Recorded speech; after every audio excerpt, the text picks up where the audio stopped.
Hello everyone, my name is Julian Disterheft and I'm here to go over my level design for the Ubisoft Next competition. This year's challenge was to set up a level in a futuristic city in the year 2050. The mission was to infiltrate a facility guarded by robotic security systems and then escape after a task had been performed in the facility, and this game was to play similar to Watch Dogs or Splinter Cell. I wanted to set my level in a real world location that would fulfill the criteria of a futuristic city, while still being exotic and fresh when compared to Chicago, San Francisco, or London. I landed on Dubai as a perfect location to host my level. Doing some research into the area, I found a great story about how the current Sheikh of Dubai is banning other messaging services so that he controls the only messaging service and he can monitor his population with that. And that just screamed Watch Dogs to me, so I took that and I reworked that into my level. I proceeded to find landmark locations in Dubai to host the level in. The Burj Khalifa and the Burj Al Arab were obvious choices to host the level. The problem with the Burj Khalifa was the surrounding area wasn't too interesting or memorable, and it was kind of just a really tall building in the middle of a city.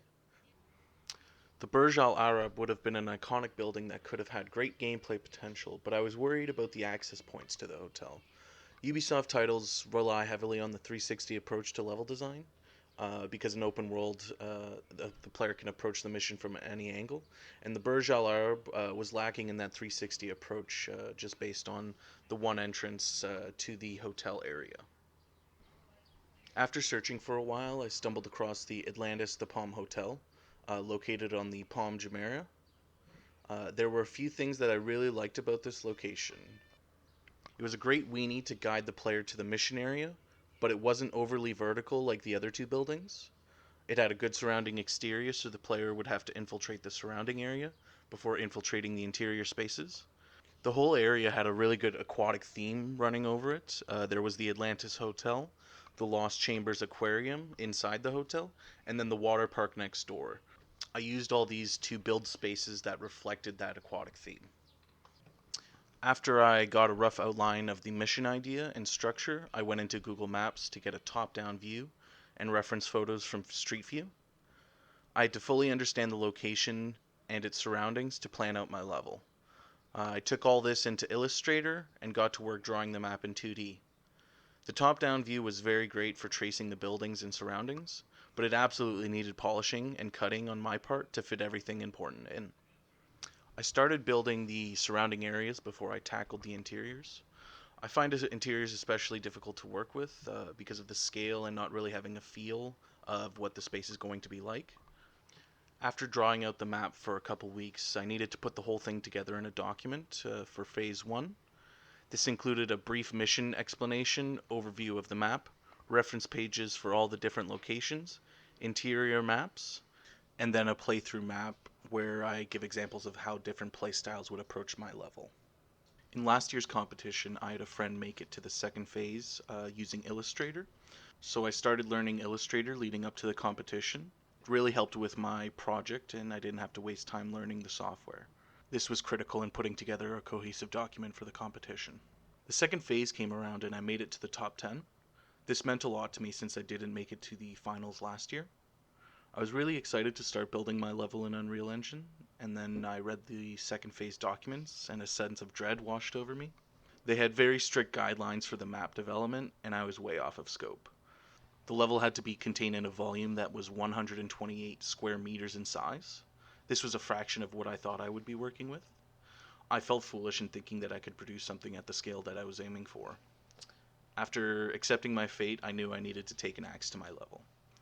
I didn't have a clear idea of what would make it and what would get cut, but I figured I would build it out from the center of the hotel and just see how far I got. After a day or two of building out the level, I started to feel confident again, and I had lost all sense of dread or panic that I initially had. As I built more and more, I started to reference my paper designs less. I was feeling more comfortable distilling the essence of my paper designs and not being too rigid with it. I was able to cut the content that wasn't needed and expand upon the important aspects of the design, which benefited the final product. I finished the course structure and I had a healthy amount of space surrounding it. So I spent some time populating the exteriors with small structures and some geometry to fill in the gaps in the space. Some sections of the level went through multiple iterations. This could have been because the spaces didn't feel real, it was too spacious, too claustrophobic, or was just lacking in direction for the player. The wings of the hotel and the pool area had the most changes because they took up a huge section of my paper designs, yet they only account for 20 to 30% of the space in the Unreal project. After working on it for a few weeks, I had a few days to spare before I needed to submit, so I figured I would enlist some buddies and play test and get feedback from them. They sent me recordings of themselves playing through my level, and it turned out to be way more useful than I thought it would be. I could see all the ways that they could approach the content. I was able to find all the minor gaps and seams in the geometry. I could see the paths they took and get a better sense of why they took these paths. In the end, it vastly improved the mission, and I don't think I would have done as well without these playtests. The final phase of the competition came out a week after I submitted the level blockout. This was the scripting and gameplay phase. I would have to add enemies, script some gameplay content, and put the finishing touches on my level. But there was a catch. There needed to be a puzzle to solve before the player could reach the final area. And then after the task is completed in the hotel, there would be kill lasers that activate, and the player would need to escape the hotel in the kill laser state. I had full confidence in my scripting ability, having made games in Unity and Unreal before. I wasn't worried about making the puzzle work. I was just more focused on making it fit the criteria and making it enjoyable to solve. I came up with the idea for the meeting being locked behind a puzzle that was sequenced to the water spouts that would shoot off from the pool. So the player would watch the water spouts and input the correct water spout sequence 3 times before the puzzle was solved. The puzzle played well into the eccentric CEO fantasy, and it also gave me an excuse to work with the Unreal particle system. The puzzle took me some time to fully figure out the exact mechanics, but I finished it in a couple days. The next step was to find an interesting way for the player to leave this facility after the meeting was recorded. I had already planned for the rooftop jump into the aquarium, but it just needed to be spiced up with the aquatic show with some fireworks and a diving board. It came to be the only way to escape from the top floor after the elevator was blocked by the kill lasers, so I needed to develop something else as a different way to escape the facility. I ended up adding the jetpack as another way to escape the top floor from the hotel.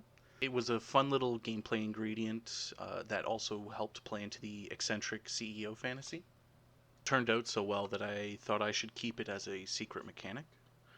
I really wanted to reward the players that explored with something meaningful, so I placed 2 treasures around the hotel in secret areas, and if the player found these treasures and took them to the top floor, they could get the jetpack.